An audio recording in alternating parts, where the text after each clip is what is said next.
This is a beautiful history lesson on the refugee problem in the Middle East. Listen in, you'll find it fascinating. Why aren't more Arab countries in the Middle East taking in Palestinian refugees? The onset of a renewed war between Israel and Hamas has led to fears that millions of Palestinian people living in the Gaza Strip may be forced to become refugees. But despite the fact that Gaza shares a border with Egypt, the Egyptian government almost immediately ruled out any possibility of accepting Palestinian refugees. In fact, Egypt is currently constructing an even larger border wall with Gaza than the one it currently has in place. Now, many outside observers have asked why Egypt, a majority Arab and Islamic nation, would turn away the Palestinian people. And of course, many have pointed out that it may serve the political interests of many Arab nations to refuse to accept Palestinian refugees because it allows them to then blame Israel for any sort of humanitarian crisis that unfolds. But the thing is, historically, many Arab nations have accepted Palestinian refugees, and that may be why Egypt doesn't want to now. For example, in 1991, the Kuwaiti government actually expelled nearly 300,000 Palestinians in the aftermath of the First Gulf War, and this represented an astonishing 18% of Kuwait's entire population. So what was the reason? Well, the Palestinian Liberation Organization had actually supported Saddam Hussein's invasion of Kuwait a year earlier, and this support only grew after Iraq began attacking Israel with rockets throughout the war. After Kuwait's liberation, the government considered much of the Palestinian community to be complicit in the Iraqi occupation of their country, and in response, nearly all Palestinians were deported in just a few months. And this wasn't the first time something like this had happened. Decades earlier, the Palestinian groups operating in Jordan had come to openly call for the overthrow of Jordan's monarchy in the aftermath of the Six-Day War.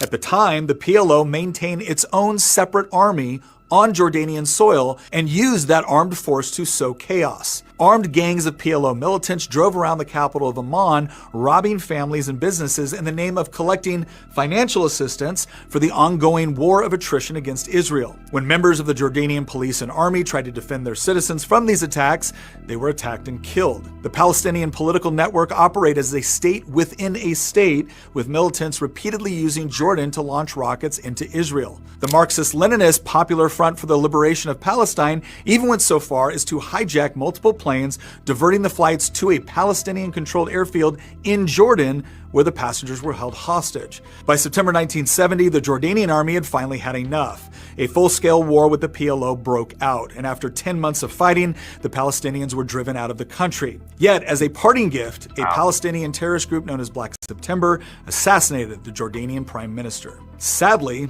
the story doesn't end there, because the PLO then moved into Lebanon, where they allied themselves with Marxist and socialist movements that were seeking to overthrow Lebanon's conservative Maronite Christian government. The presence of thousands of Palestinian militants flooding into the country completely destabilized Lebanon and plunged the entire nation into chaos. Less than 4 years after the PLO was expelled from Jordan, Lebanon found itself in the middle of one of the most bloody and chaotic civil wars in Middle Eastern history, from which it has never fully recovered. In short, Palestinian organizations have not just attacked Israel. They have sowed unrest in many of the neighboring Arab and Muslim countries as well, and this has led those governments to the conclusion that allowing for mass immigration or even just refugee camp resettlement within their borders would lead to domestic unrest for their own countries. And this, of course, only exacerbates the humanitarian crisis for those Palestinian non-combatants caught in the middle. The problem is, as long as terrorist organizations like Hamas and others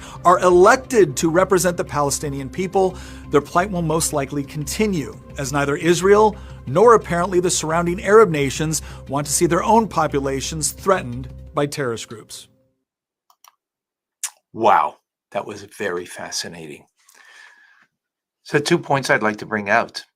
One is, of course, that the Palestinians need to know that their future is in their hands, and that they need to want to have nothing to do with the evil organizations that are seeking to misuse all of the financial aid that they have and to use it for their own political and personal gain, and not helping their people to flourish.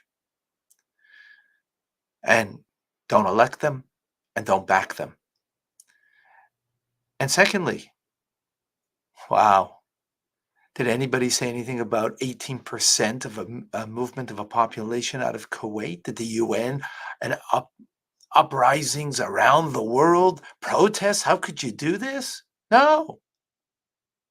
But Israel protecting itself, uprisings around the world, the UN condemns it. Double standard. It's okay that they can kill each other, Palestinian, Arab, killing each other and their nations.